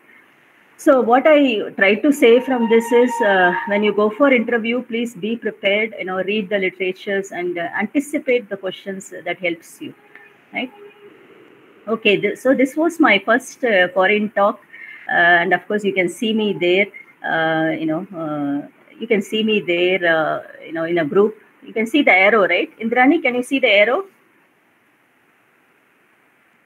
Is it not sharing? Yeah. Yes, ma'am. Yes, you can see the arrow, right? Because I'm not sure animation is working. Is it? Yeah. No. Arrow. No, animation is not working, right? No, ma'am. Yes, ma'am. If you put in slideshow, then it could have come. You can just use your mouse cursor. Okay, I think that's better. Yeah, I'll do that. Yeah, ma'am. Yeah. Okay.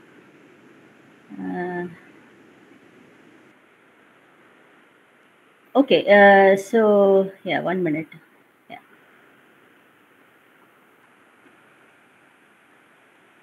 Okay, so you saw me there, right?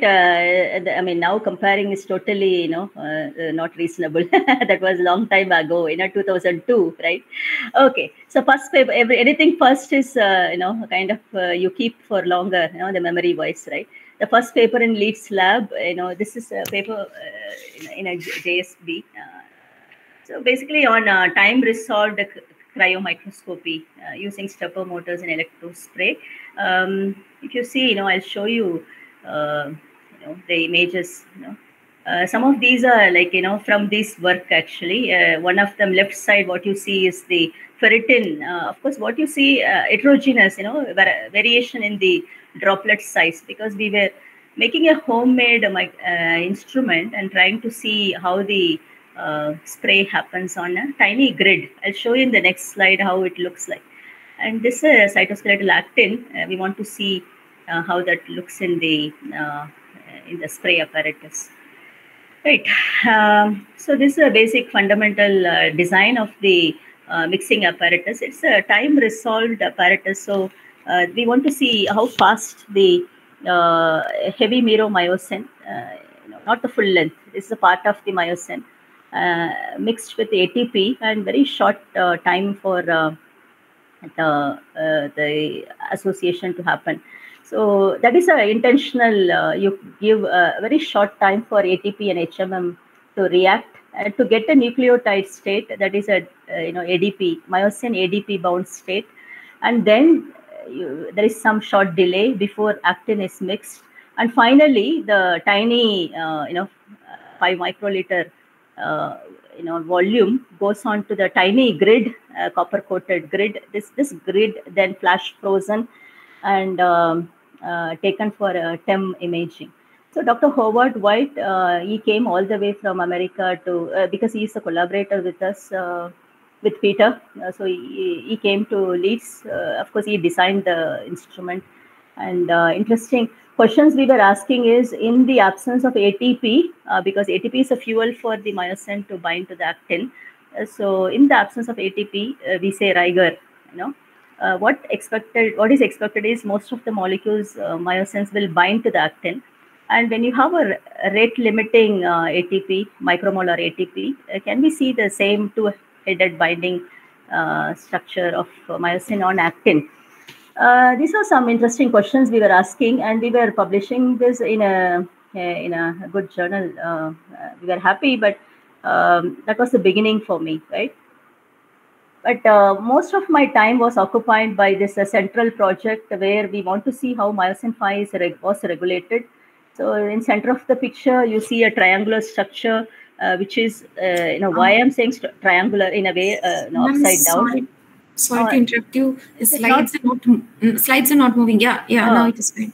Yes. Oh, they're not moving. Oh, God. Yeah, now it is fine, ma'am. Before you saw this one? No. Right before this. Yeah, ma'am. You can continue, ma'am, please. Yeah. This is okay? Yes, please, ma'am. Yeah, sorry.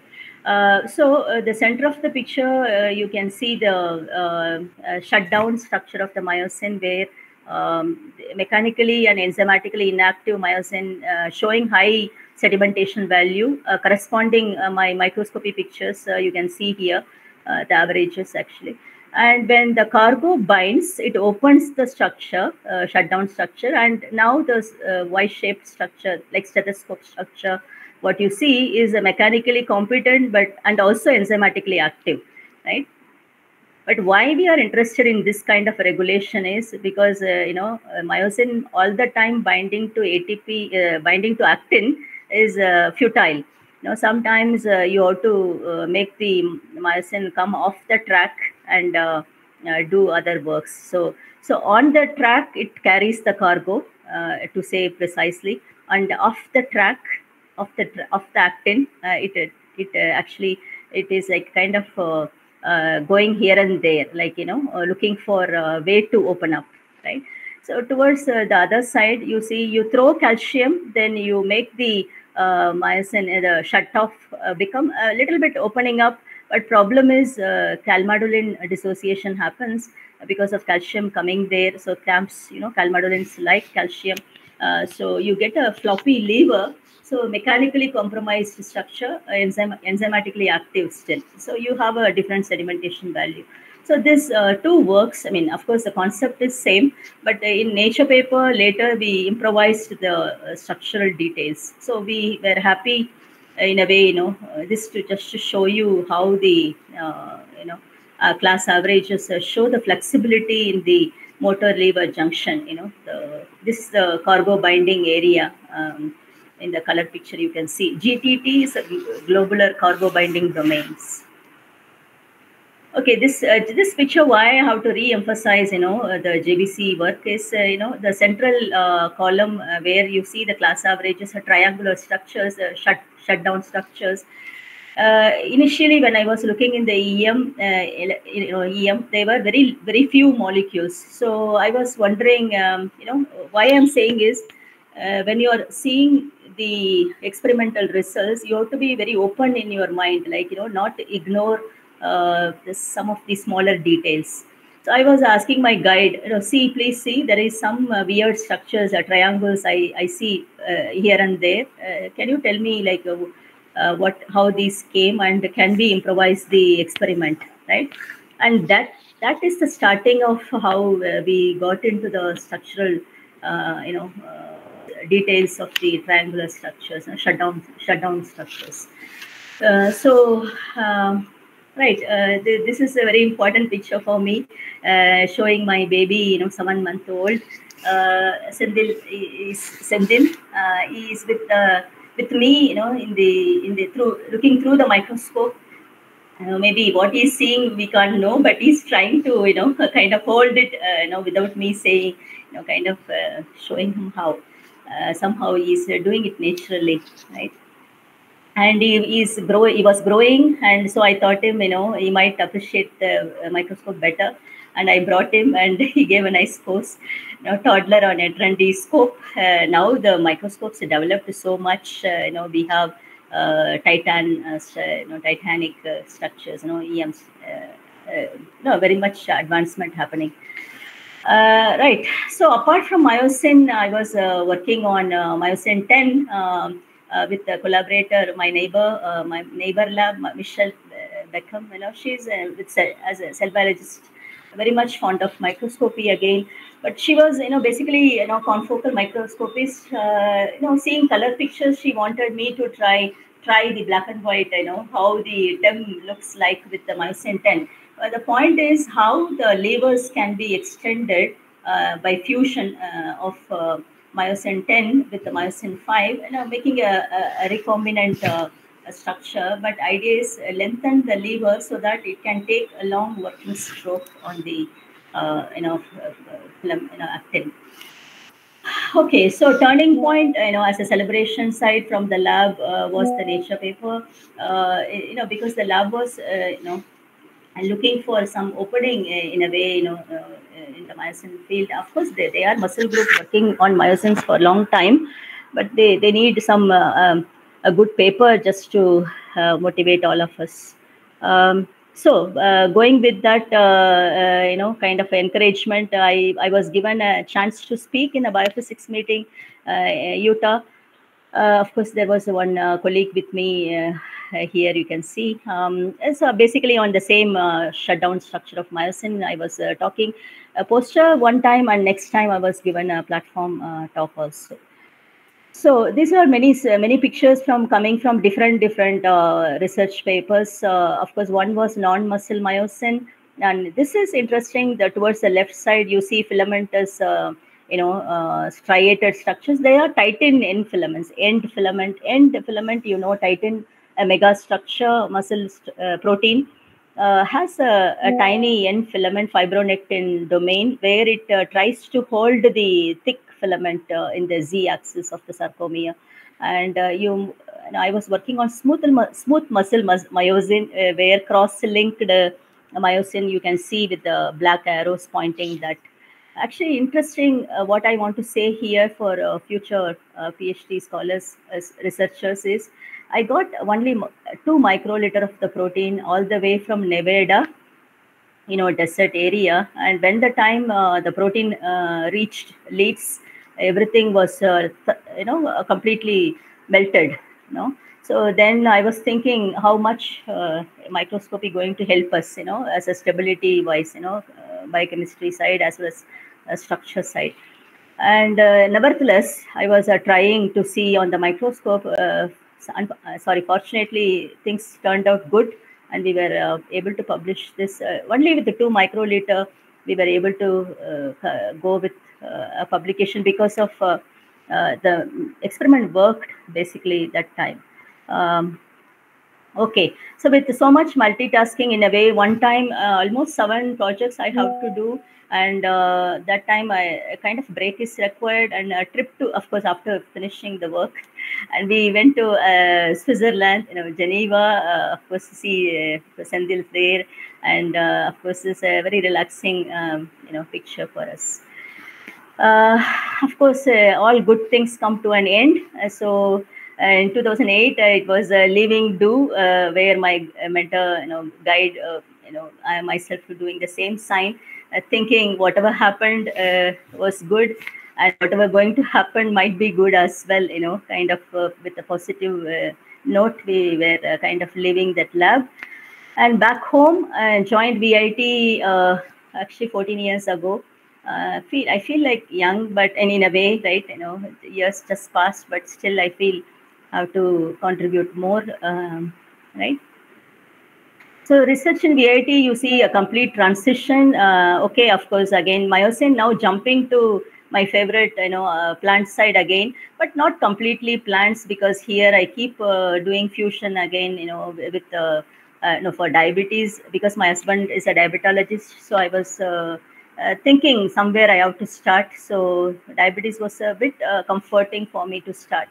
So using cinnamon, and very useful these cinnamon molecules, you know. Of course, I used a crude extract those time, and later on we were trying to isolate the compound. And that was a past work. And in the middle, whatever you see, obesity using adipose cell line, of course, rats, Wistar rats using streptozotocin as a diabetes induction. And aging senescence are recent research happening. Of course, Drosophila is a favorite model for a long time. Till post lockdown, I'm not able to get the flies back. I need a good student for that. Still looking for it. And at present, yeast is kind of occupying the Drosophila's seat. But, you know, unicellular yeast, how much it helps is still a question mark. Autophagy is the major PhD work going on. Right. So these are some past results, how cinnamon is able to you know, bring down the blood glucose level. The glycemic response was very good with the cinnamon compared to even acarbose, that is the commercial postprandial inhibitor, right? And of course, these are another study using naringenin, same kind of concept, you know, in the rat, in a high-fat diet-fed rat, how the glycemic response is there. Good response with naringenin at a very low concentration, unlike cinnamon. Naringenin is a pure compound, so was very effective. Right. So structural biology lab in 2014, you know, all these students are doing really well as in a job or in a postdoc. All are settled basically. Happy about that. You know, that's what you feel in a way. You know, that is the impetus you get in research, seeing others grow, and you also feel like growing along with them. Right. So because I like Drosophila, because very good models for as a response wise. Of course, people who are with the worms, they have their own feeling, I think. With flies, because they respond beautifully, whether good or bad, they show up. So this particular graph shows how naringenin, because we keep using naringenin as a phytocompound for research, and with the Drosophila, you see male and female show a different way of responding. And female, of course, if you see with stress, even flies respond beautifully with stress. You know, given the female flies, given oxidative stress, they come up beautifully. In a way, they survive longer. You know, longevity is great. And same with when routine, you know, and as an antioxidant promoting longevity. You know, I'm not going into the detail for want of time, but trying to show you, you know, how these compounds really help in a way of promoting lifespan. Okay, and one more routine high-fat diet flies, how it helps in promoting longevity. And of course, we tried many compounds. Ellagic acid was in the list also. And of course, later we were, I was collaborating with the chemists in VIT who synthesized compound for us, lipoic acid combination with sesamol. We have a derivative. Good thing of this derivative is at lower concentration, it is able to extend the fly life, and that we published in ACS journal. And of course, some fundamental works on ring finger binding protein RNF2 and 3, linking the inflammation, obesity, insulin resistance, and moya disease in gene, and homeobox and homeotic genes, fundamental development genes, how they are regulating adipose development. Some nice outcome of these are PhD works. Request time for me to talk in length later at some other platform. So other collaboration with the Professor Shitish Acharya from Shodaka Life Sciences IBAB, we were publishing nice bioinfo related works. Of course, this one of the link, what you can see is Start Bioinfo, where we can see that database has a combination of many databases to particularly look for protein-protein interaction, but we have many other applications of the database. Those who want to have just a look, but it was updated. I was just checking yesterday, it was updated till 2021. So not looking like very much updated though. Okay, so bioinformatics oriented research still continues along with wet lab work. We want to try RNF2 and 3 SNPs in moya disease, how it is linked with insulin resistance. And recently got a chance through Prash and Indrani to give a bus stop talk on Parkinson's CNN network. AI, so much happening, and just starting to put my feet on this big question there. So currently the structural biology lab, is looking like, not a big lab, but still, just going with 4 students, 8 students already done. So currently 4 students, my son is here in the green, jacket here, you see, t-shirt.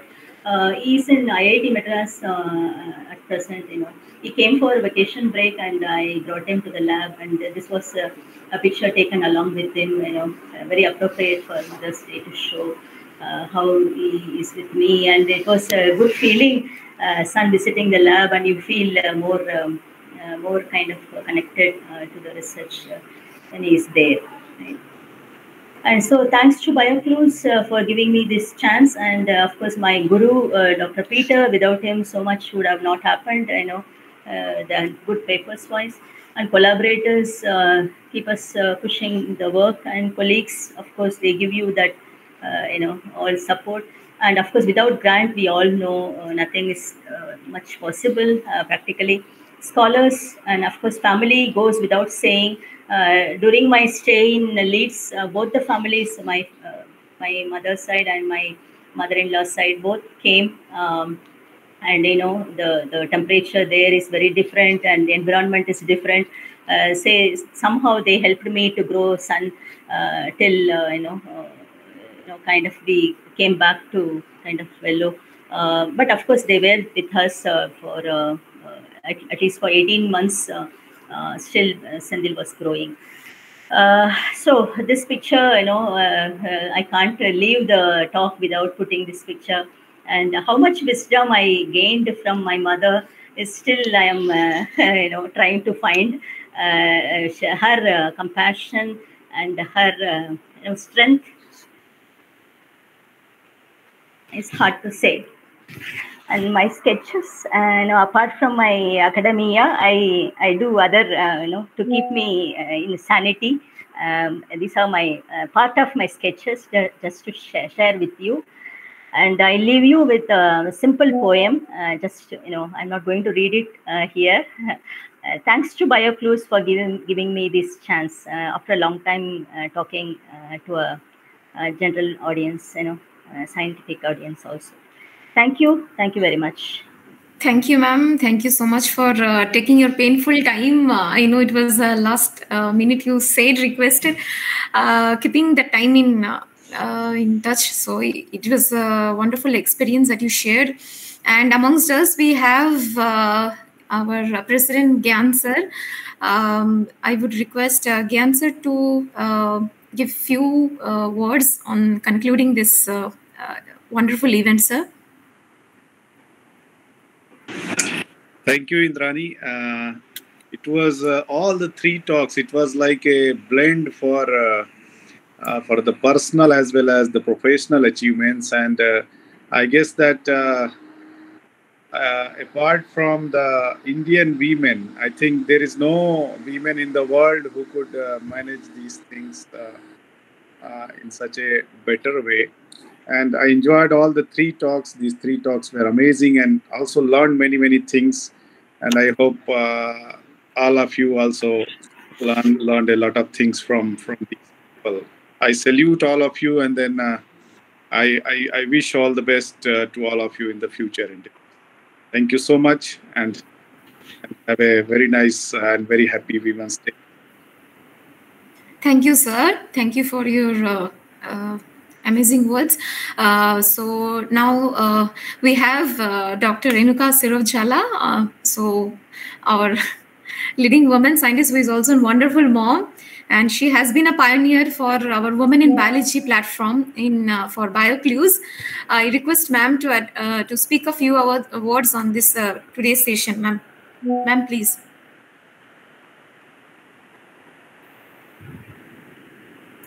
Ma'am, we can't hear you, ma'am. Yeah, can you just unmute yourself, ma'am?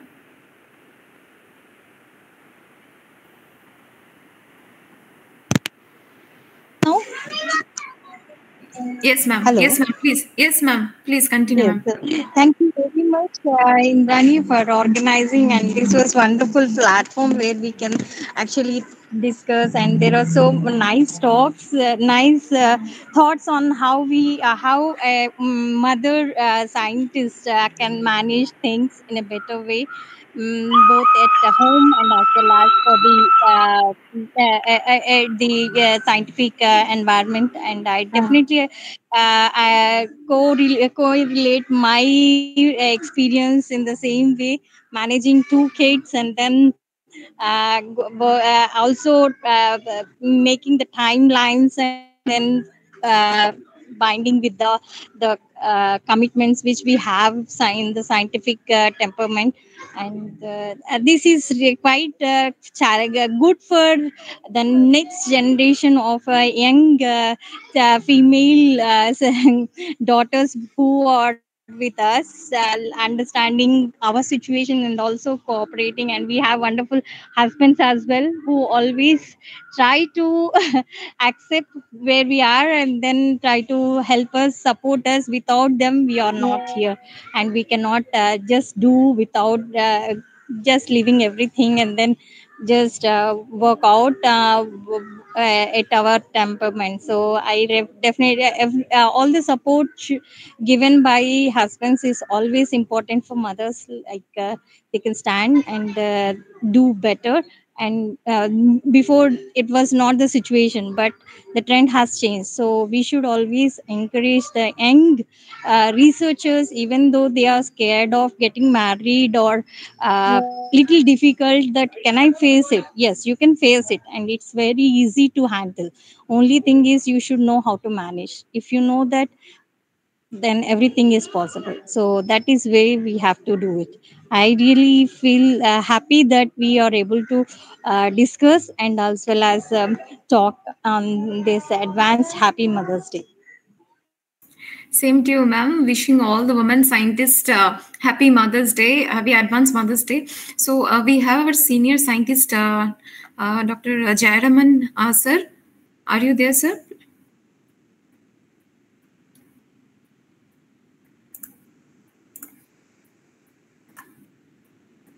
I think He has left the meeting. Okay.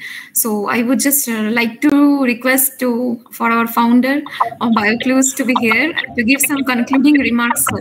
Over to you, sir. No, first of all, thank you so much, Indrani, for organizing this. It was awesome hearing all the three speakers. It was wonderful as Gyan, Manjari, and Renuka, and you have taken up this wonderful initiative. Thank you, Rajul, as well. The most important lesson here is not only to remember mothers, but there's also a scientist in every mother, because the mother would know how to probably cook food, how not to ensure that the taste buds for his or her child would probably work. All those kind of things is nothing but an occult science.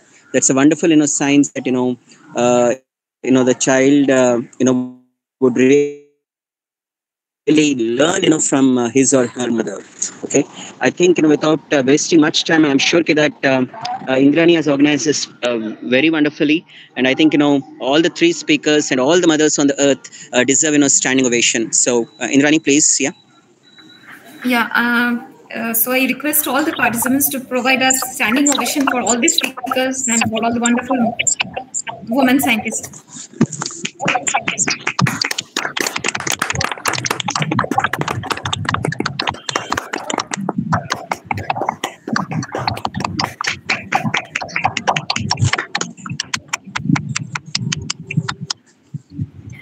Thank you so much. Thank you so much. Thank you. Thank you, ma'am. Thank you, ma'am, for joining. So to conclude the session, we'll have a good photo with all the amazing speakers on the event of the special International Women's Day. Rajul, shall we take? Are you ready? Yeah, all of them. I request all the participants to switch on their cameras.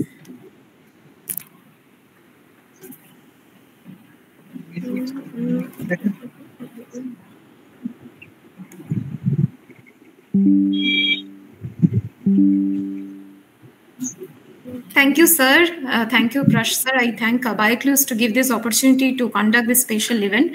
Thank you, one and all. Happy Women's Day. Happy Mother's Day in advance to one and all the leading women scientists as well as wonderful moms, and to the fathers also.